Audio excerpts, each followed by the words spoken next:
Louvado e agradecido seja o nome do Senhor. Eu saúdo a amada igreja com a santa e gloriosa paz do Senhor Jesus. Amém? Glória a Deus. Muito obrigado, pastor. Convido a amada igreja a abrir as nossas Bíblias em Ezequiel, capítulo 22. Leremos os versículos 30 e 31 para a glória de Deus. Ezequiel 22, 30 e 31 para a glória de Deus.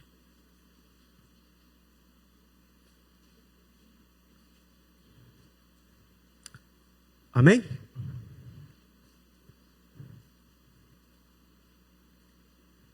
Ezequiel, capítulo 22, versículos 30 e 31. Todos encontraram? Louvado seja o nome do Senhor. O texto sagrado nos diz assim: E busquei dentre eles um homem que estivesse tapando o muro e estivesse na brecha perante mim por esta terra, para que eu não a destruísse, mas a ninguém achei. Por isso, eu derramei sobre eles a minha indignação, com o fogo do meu furor os consumi. Fiz que o seu caminho recaísse sobre a sua cabeça, diz o Senhor Jeová. Amado Deus e eterno Pai, louvamos e glorificamos o teu nome, Senhor, pois vivemos, Pai amado, Pai querido, para a glória do Senhor, para a glória do teu nome. Ainda estamos aqui na terra, meu Deus, para cumprir aquilo que o Senhor tem ordenado a nós a fazer, como propósito em nossas vidas. Então, Senhor, entregamos em tuas mãos as nossas vidas. Dai-nos, Senhor, entendimento da tua palavra. Dai-nos, Senhor, direção, discernimento, Pai amado, Pai querido, daquilo que o Senhor queira que nós entendamos a respeito da mensagem desta noite. Eis-me aqui, meu Senhor amado, Pai querido. Usa-me, Senhor, para a glória do teu nome. Ó Deus amado, Pai querido, aleluia. Entregamos em tuas mãos cada um que aqui está, com o seu propósito, Senhor amado, Pai querido, de vir até aqui, ao seu encontro. Pois a palavra do Senhor nos ensina a buscar ao Senhor. E assim, Senhor amado, Pai querido, estamos aqui para esta grande obra. Buscar no Senhor ensinamento, entendimento. Fala conosco, Senhor, nessa noite. Usa-me, Senhor amado, Pai querido, para que o nome do Senhor seja glorificado em cada um que aqui está. E que cada lar seja aqui abençoado, cada lar representado. Assim oramos, Pai, em o nome do Senhor Jesus. Amém. E graças a Deus. Amada igreja do Senhor Jesus. Ezequiel,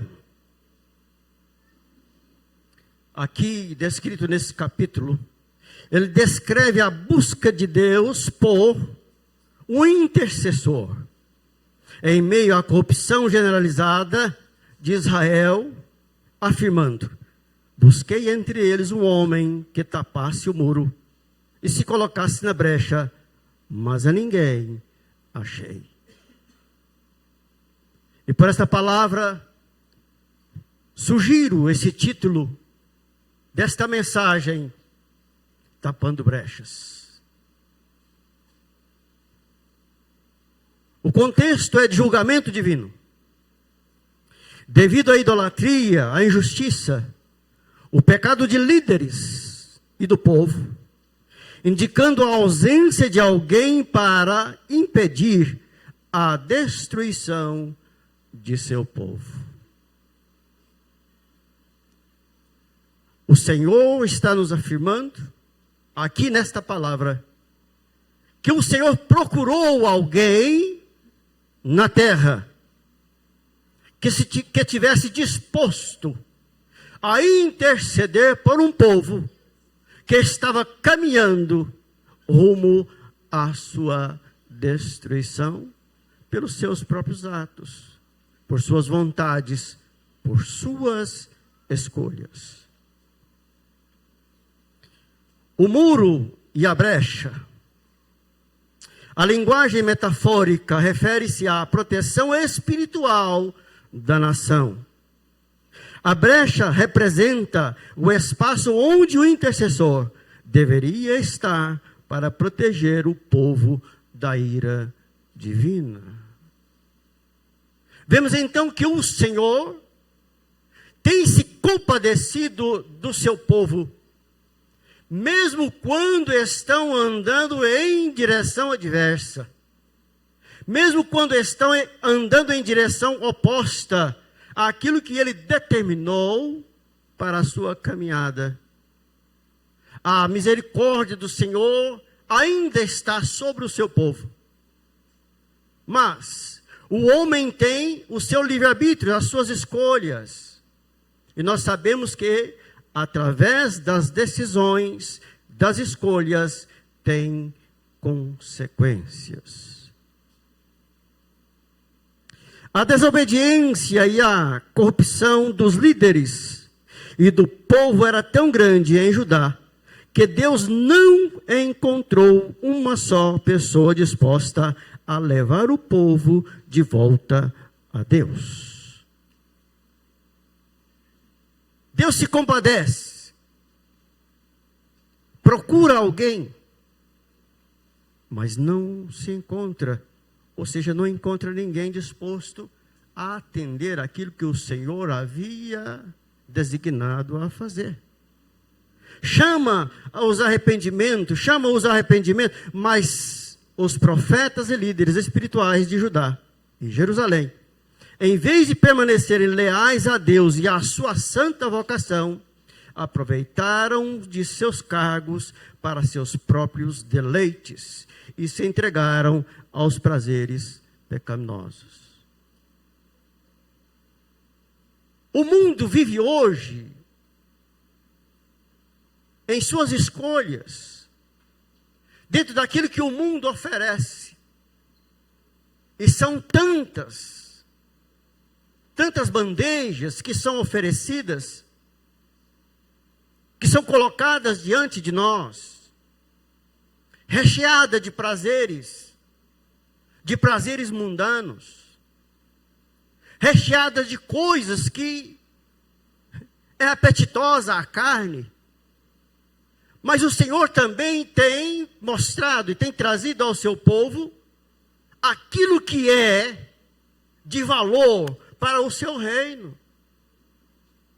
Nós estamos caminhando a passos largos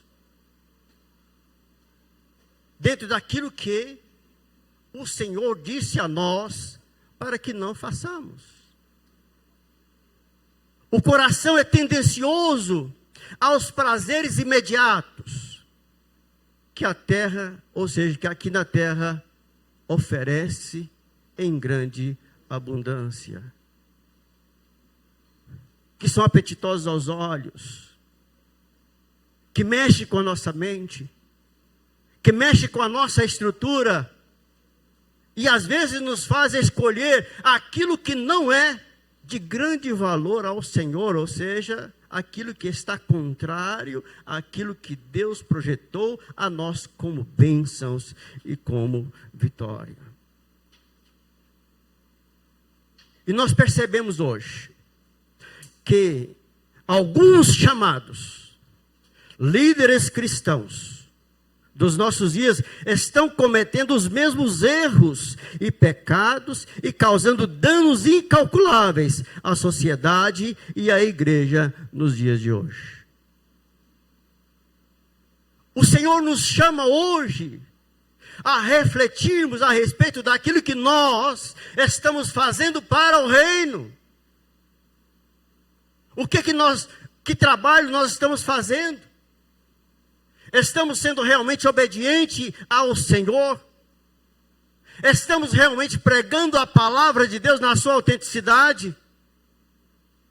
Ou somos também alguns daqueles, entre outros, que mascaram e traz aquilo que o mundo quer ouvir. A igreja, ela é uma instituição que tem por sua responsabilidade trazer uma mensagem para impactar o mundo, mudar o mundo.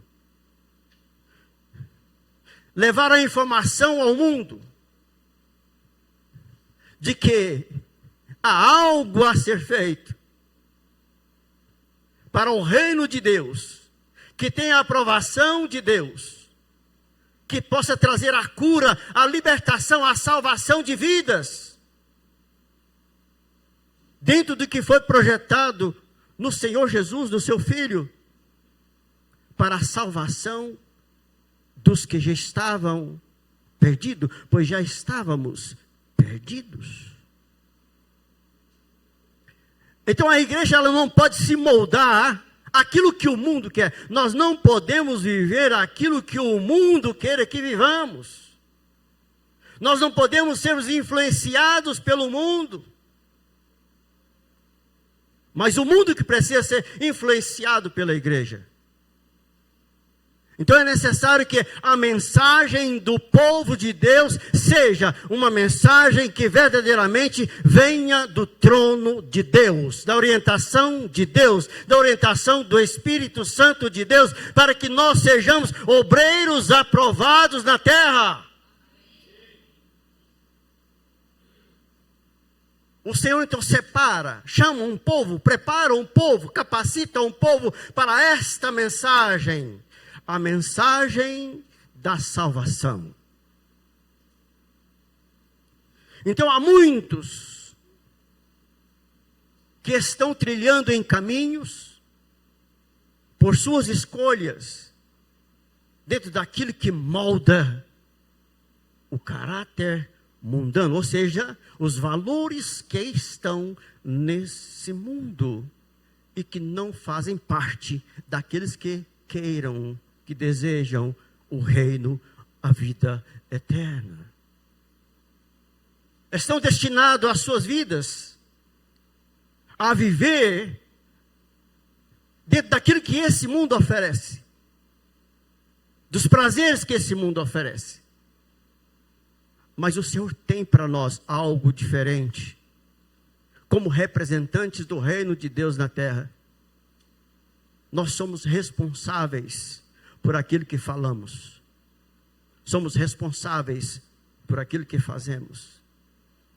As nossas escolhas precisam ser as mais acertadas possíveis, para que soframos menos danos.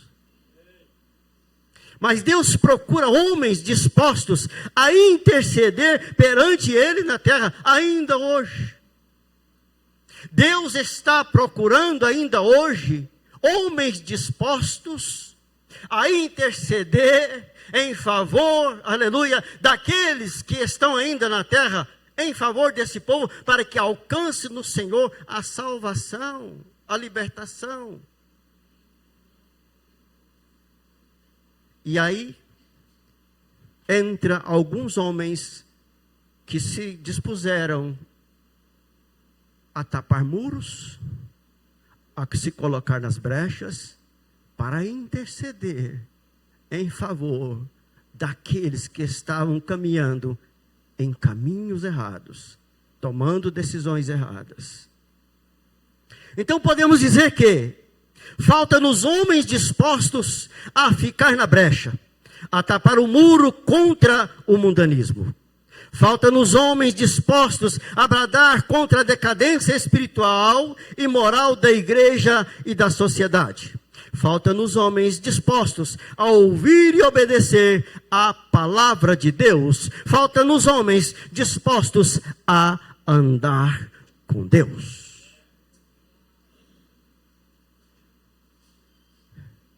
E nesta e por esta palavra, permita-me citar Noé como exemplo de um homem da brecha, ou alguém que se coloca na brecha, embora esse termo seja mais comumente associado a figuras como Moisés e Ezequiel.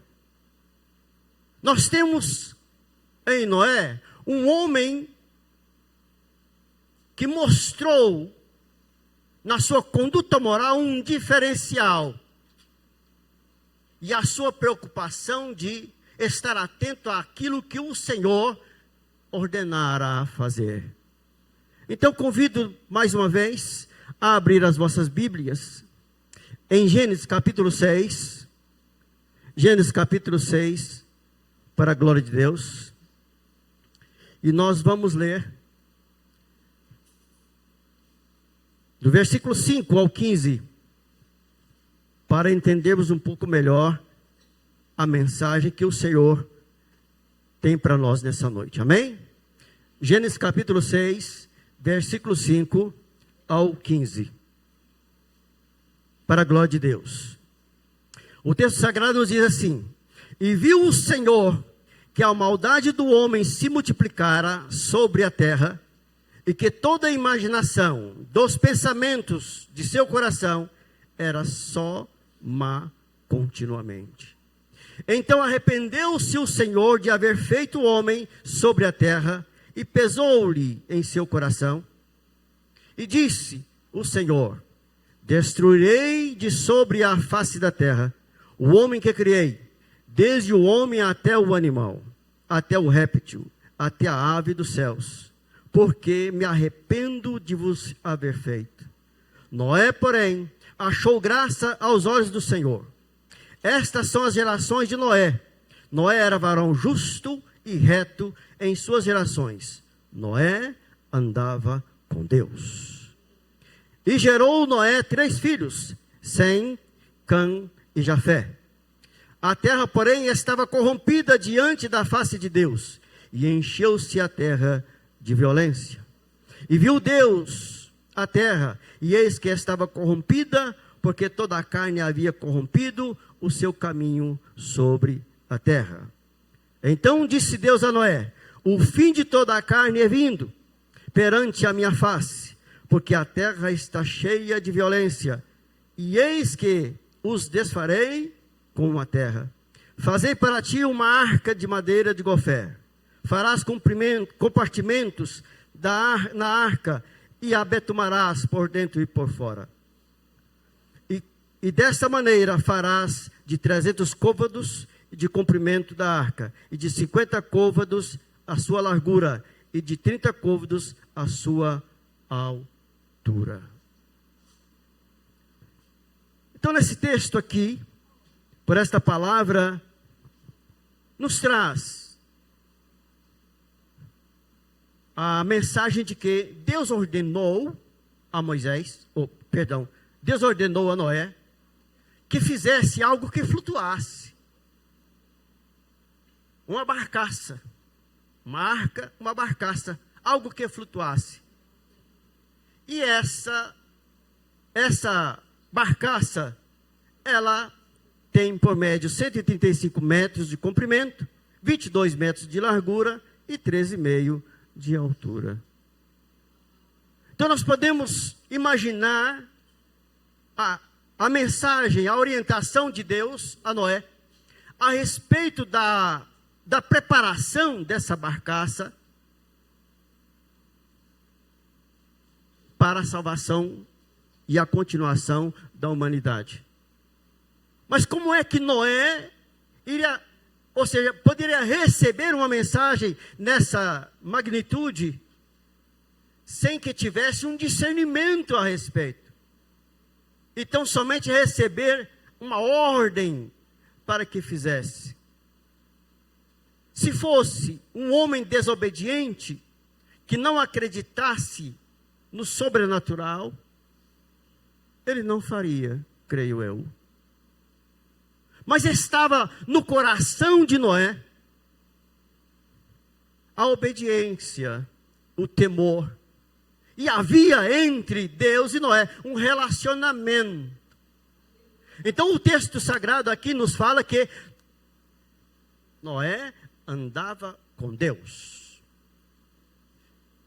Noé falava com Deus.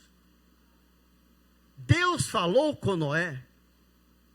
havia uma comunicação espiritual entre Deus e Noé. E Noé obedeceu o mandar de Deus. Um coração que estava voltado para as coisas de Deus, para o sobrenatural de Deus. Podemos imaginar assim que Noé pôde ver aquilo que era invisível aos olhos humanos. Ele pôde contemplar aquilo que estava ainda por vir pela fé.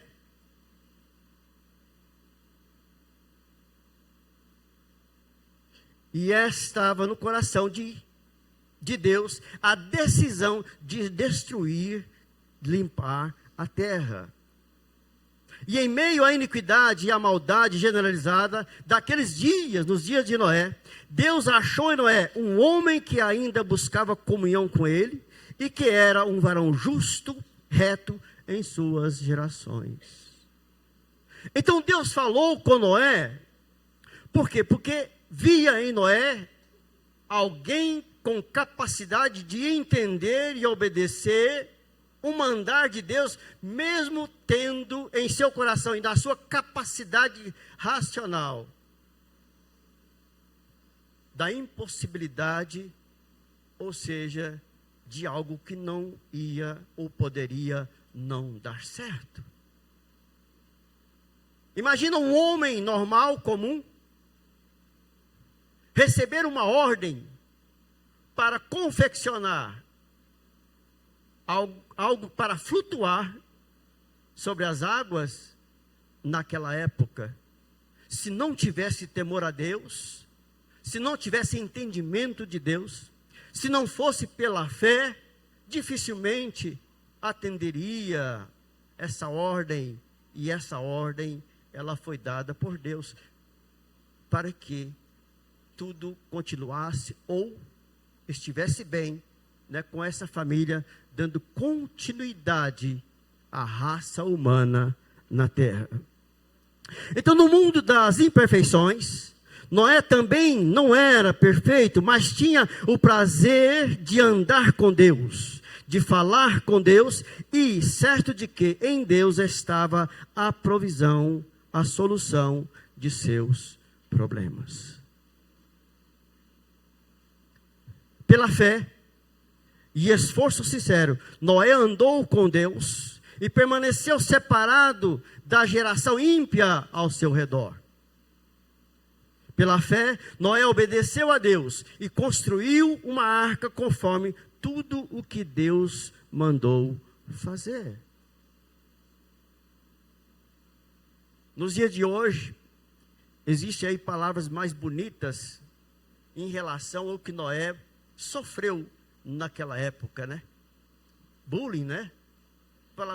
Uma palavra mais bonita, bullying, né? Mas é muito comum, muito popular, né? Recebeu chacotas, né? Recebeu chacotas. Quantas pessoas que chegavam para Noé desdenhava a respeito do que ele estava fazendo. Questionava o seu isolamento.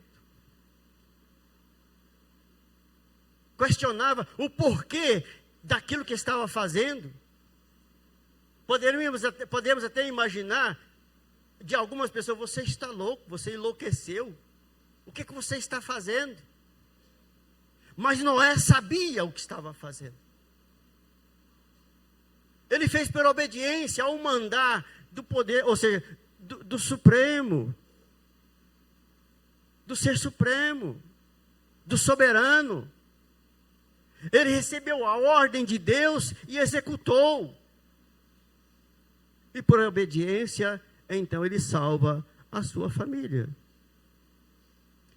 Pois, disse Deus a Noé: o fim de toda a carne é vindo perante a minha face, porque a terra está cheia de violência, e eis que desfarei com a terra.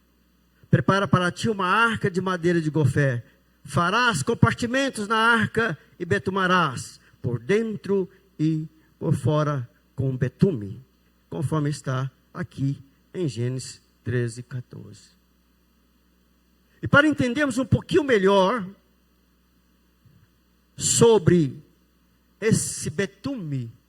O betume é uma massa escura usada, entre outras coisas, para tapar fendas, brechas, conforme escreve em Êxodo 2:3.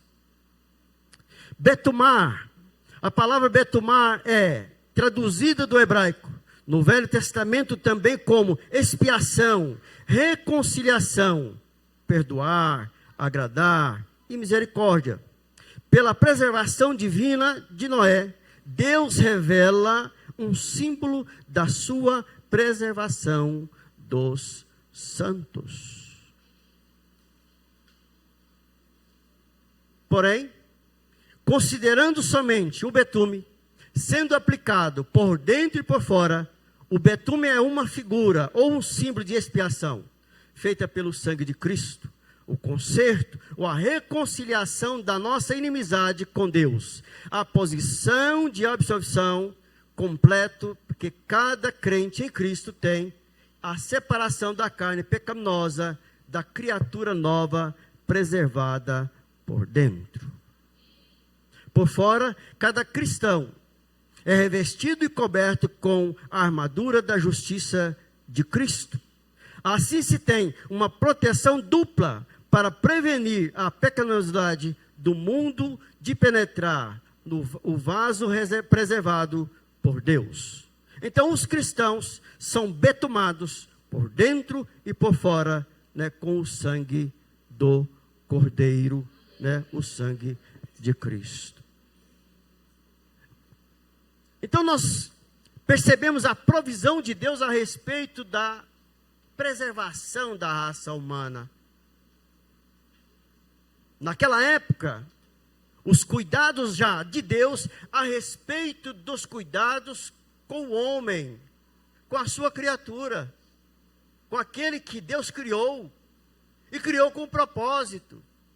Então Deus criou o homem com um grande propósito, de viver nessa terra, de administrar aqui os bens que Ele os concede, mas acima de tudo, para glorificar, para exaltar o nome santo do Senhor Jesus.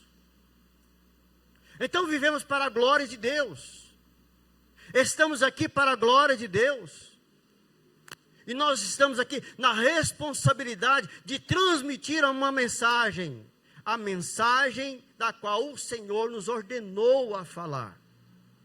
Simples, do evangelho simples, que possam entender e que as almas sejam alcançadas e transformadas pelo poder de Deus. Então o Senhor ainda continua a procurar homens e mulheres, né, dispostos a fazer aquilo que nos tem por propósito. E esse é o papel da igreja. A igreja está aqui, né, com essa grande responsabilidade de anunciar o evangelho da salvação. O evangelho é simples. O evangelho é simples. O evangelho é salvação. Para concluir, conforme está escrito em Hebreus 11:7. Hebreus 11:7. Pela fé Noé, divinamente avisado das coisas que ainda não se viam, temeu e para a salvação da sua família preparou a arca, pela qual condenou o mundo e foi feito herdeiro da justiça que é segundo a fé. Amada igreja do Senhor, o Senhor continua a falar com o seu povo. O Senhor tem buscado homens que se dediquem, homens e mulheres que se dediquem ao trabalho para o qual nos foi confiado. Homens dispostos a realizar esse trabalho para a salvação de vidas que ainda estão perdidos, para alcançar vidas que ainda estão aí perambulando pelas ruas da cidade. para alcançar vidas que estão ainda em situações dentro das quais se diz: não tem mais jeito, não há solução para a minha vida, não há mais o que fazer, estão perdidos, perambulando aí pelas ruas. É comum nós vermos homens com o saco nas costas, andando pelas BRs, pelas estradas, sem destino, sem rumo, sem direção, não sabe o que fazer, estão perdidos. Para eles não há mais solução, mas para o Senhor não há nada que não possa fazer. Para o Senhor ainda há solução. Essas vidas podem ser alcançadas. E aí é onde entra a disposição do homem a se colocar a serviço do reino, a pregoar o evangelho, a anunciar as boas novas, a sair pelas ruas, pelos guetos, para anunciar a palavra da verdade, para dizer que a solução para os seus problemas, para dizer que há um ser supremo, para falar de Deus, que é o Todo-Poderoso, aquele que criou os céus e a terra, aquele que criou o homem à sua imagem e semelhança, e criou tudo com propósito. Nada foi feito aleatoriamente. Não, o Senhor te colocou e ainda te mantém de pé na terra, porque tem propósito na sua vida. Deus tem propósito contigo. É comum hoje nós encontrarmos pessoas que vão te dizer: eu não sei qual é a razão da minha vida, eu não sei por que eu ainda existo, eu não sei porque ainda estou nessa face da terra, eu não sei o que fazer, qual é a razão da minha vida. E é uma pergunta simples. De repente nós podemos nos colocar nessa condição de perguntar: Senhor, qual é a razão da minha vida? Qual é a razão da minha existência? Por que estou nesse mundo? Podemos perguntar para nós mesmos: o que o Senhor quer comigo? O que o Senhor tem comigo? O que o Senhor quer que eu faça?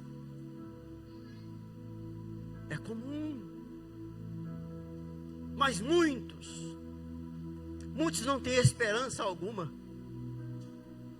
Muitos já estão caminhando já para um destino, já que Ele colocou já como findo, que não tem mais retorno, que não tem mais volta. Estão só indo, sem rumo, sem direção, como uma folha ao vento, que vai se levando. O Senhor nos diz nessa noite que nós temos propósito, nascemos por propósito, e esse propósito vem dEle. E é aquele que pode mudar o caráter, é aquele que pode mudar a sua história, é aquele que pode mudar a nossa história, é aquele que pode mudar a história da humanidade.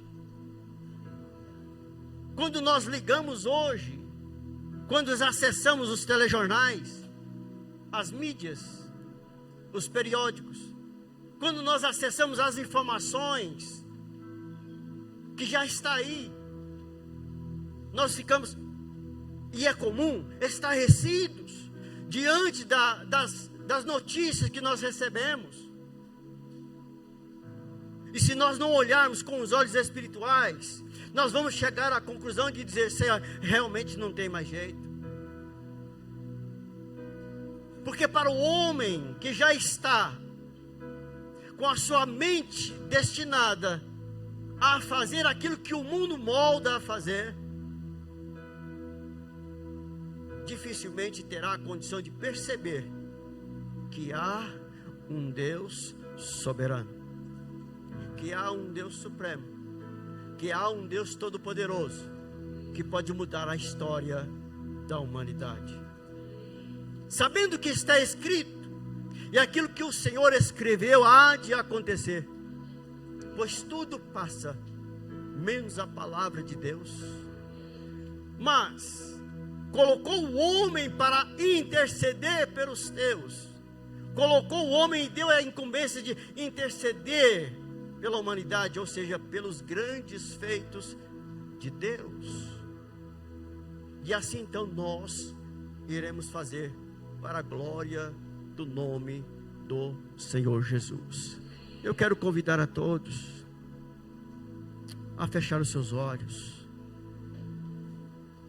e vamos falar com Deus nesta hora.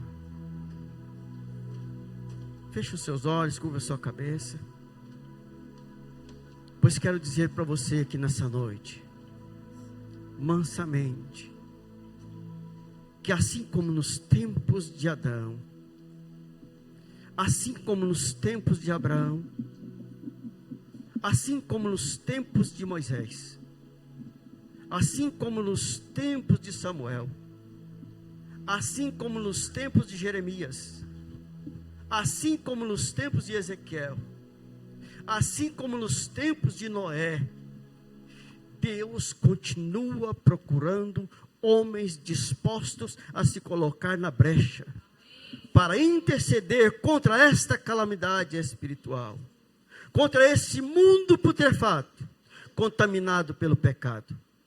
Homens que intercedam por sua casa, homens que intercedam por sua esposa, homens que intercedam pelos seus filhos, homens que intercedam pela sua família, homens que intercedam pelos seus negócios, homem que interceda pela igreja, homem que interceda pelas coisas de Deus, que interceda pelos negócios de Deus, que trabalha pelo reino de Deus. Deus tem promessa, tudo já está preparado, breve Jesus virá, e com ele nos levará para a glória eterna, aleluia, aleluia. Deus, aleluia, está voltando, Deus, aleluia, está, aleluia, à procura de homens que ainda estão em condições de clamar, de buscar, de interceder em favor daquilo que o Senhor tem prazer, que sejam abençoados. E assim posso fechar dizendo que se nasci para abençoado, também posso abençoar. Se a igreja é abençoada, a igreja também pode abençoar. Se os homens ainda estão na terra,